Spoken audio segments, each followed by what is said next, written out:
Hi guys, welcome back to my channel. Today is Foundation Friday and we are reviewing the Josie Maran Vibrancy Foundation. This retails for $45, so it is a more expensive foundation. I mean, that's almost $50. It comes in the standard 1 fluid ounce. The packaging is awesome. It's a glass bottle. It has a pump. It's super cute. I mean, for $45, you know, it better come with both those things. As far as the shade range goes, there's 13 shades, which I think it could definitely be improved on. There are not a lot of dark shades. I went and got color match, thank goodness. My shade is Juicy RG50. And basically the description of the shade is for medium skin tones with a neutral or neutral red undertone. I've never heard of a red undertone before. One cool thing about this foundation is at Sephora, they do this clean seal. It looks like that little green sticker. Basically what that means is that it's made without ingredients that most of us would like to avoid. Sulfates, parabens, formaldehydes, and it has less than 1% of synthetic fragrances. It'd be really cool if all foundations were made like this, because it is kind of scary to think that, wow, so this foundation is different because it's not made with formaldehyde. So does that mean that my other foundations have that? That's pretty cool. I think all of her products are made with all natural, safe ingredients. So quickly, let's go over the claims before we start this application process. To be a medium to full coverage foundation, the skin is supposed to be super vibrant, glowing, luminous. There's a certain technology in this foundation that's supposed to activate your glow from within. Other claims that this is breathable, it's lightweight, it's soothing, it's smooth, and it restores your skin's luminosity. So if you're curious to see how this foundation applies and wears throughout the day, go ahead and keep watching. I'm going to go ahead and prime my face with a Smashbox Photo Finish Primer. This has like a matte finish, and since this foundation is super dewy, I kind of want to give the foundation something that it can stick to. Only with dewy foundations, I feel like they apply way better with a sponge, a beauty blender, but I'm really curious to see how this works with a brush. I'm gonna start with this side and I'm gonna go in with the brush, kind of see how it works. This is the Real Techniques sculpting brush. It's supposed to be used for, I think, for contour, but I've always used it for foundation. Okay.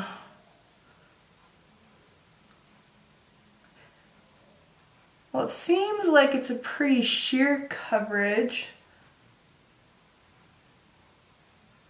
And the brush definitely leaves it streaky. I'm just gonna keep going on with this side of the face, and then if I need to, I can always touch up with a sponge. I have been breaking out like crazy on my chin area, which I think I read somewhere that means it's hormonal acne. I could totally use a hydrofacial or something that just gets deep in the skin, but the nearest like really good spa is probably like over an hour away. So I've been thinking about buying a PMD, you know, those little personal microdermabrasion things that you just do at home. They have super amazing reviews, and right now is the Nordstrom sale where I think it's like $60 off, so I'm pretty sure I'm going to get it, and I'll let you guys know how it works because I definitely need something.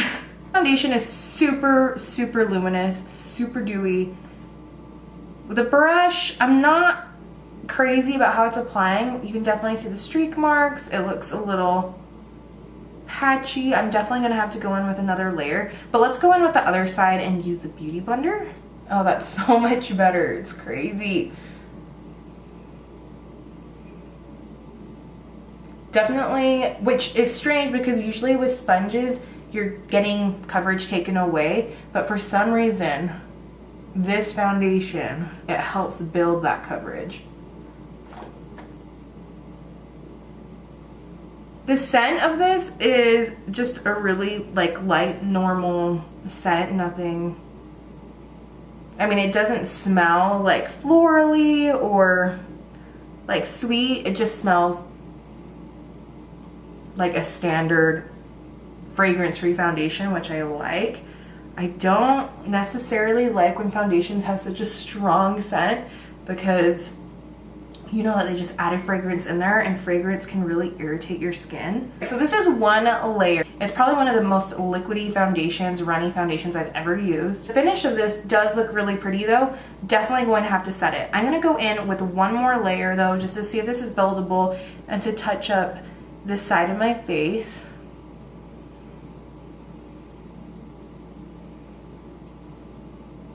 The thing with luminous foundations is they're going to emphasize any kind of blemishes, any kind of pores that you have.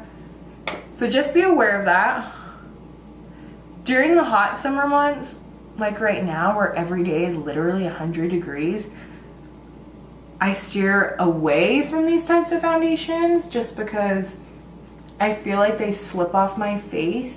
I finally have a perfect color match because I went in to Sephora and they actually matched for me, which is such a big help.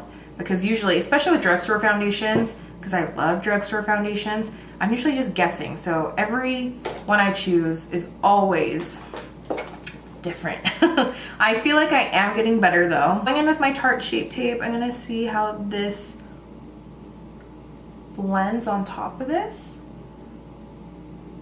What is your favorite summer foundation?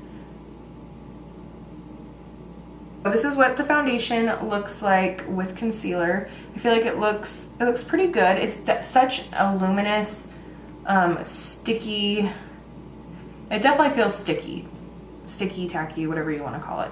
So I'm definitely going to have to set this, or else it's going to drive me insane all day and won't stay on. Going in with a ColourPop No Filter setting powder. I'm gonna set my under eyes.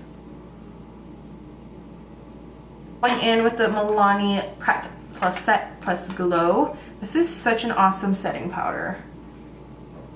It just leaves so much more of a natural finish than I was using the IT Cosmetics Bye Bye Pores, which I really like that one, but it's way easy to go overboard with it. This one is a fraction of the cost. Okay, what's going on here? You guys see that? I'll focus you in a little bit more. It's like doing the foundation is doing some weird things right here. It's kind of being cakey. That was before I applied powder, I believe. Powder's on it now. That is bizarre, I don't like that at all. It just looks really cakey. I feel like everything is pretty set. You can still feel, gosh, this foundation is doing some weird things on my forehead too. Just creasing. I'm gonna go ahead and apply the rest of my makeup off camera, and I will let you know how that applies. Just finished doing the rest of my makeup. Everything seemed to apply okay.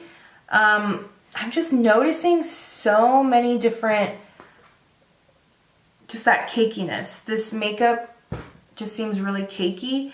And usually my setting powder works for me so well. It's the only thing I can think of. You kind of have to set it, but setting it does make it look a little cakey.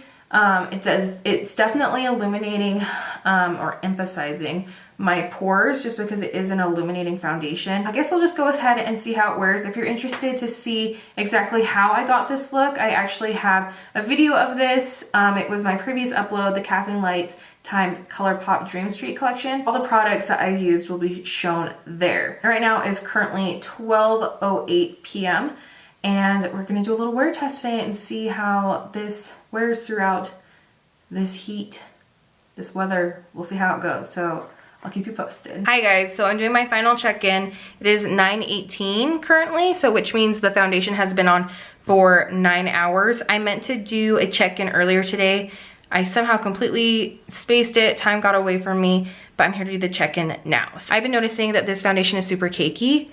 You can kind of see on my nose area, forehead, that it's just kind of caked up, which is weird, but the staying power of this foundation seems to be really well. For 9 hours, my bronzer and highlight look really good. I'm kind of shocked by how good my bronzer and highlight and blush. How in the world are they still on right now? My skin type is a normal dry. If you have oily skin, you would absolutely hate this foundation. So I'm not gonna recommend it for oily skin. With my skin type, I still don't reach for this foundation ever. I've had it for about 6 months and I just rarely reach for it. I feel like it's kind of one of those foundations that's more work to apply. It's just a little bit more messy when you're applying it, especially with a sponge. Because of that, I'm not gonna buy this foundation again. Thanks for watching this Foundation Friday, and I will see you guys in the next one. Bye.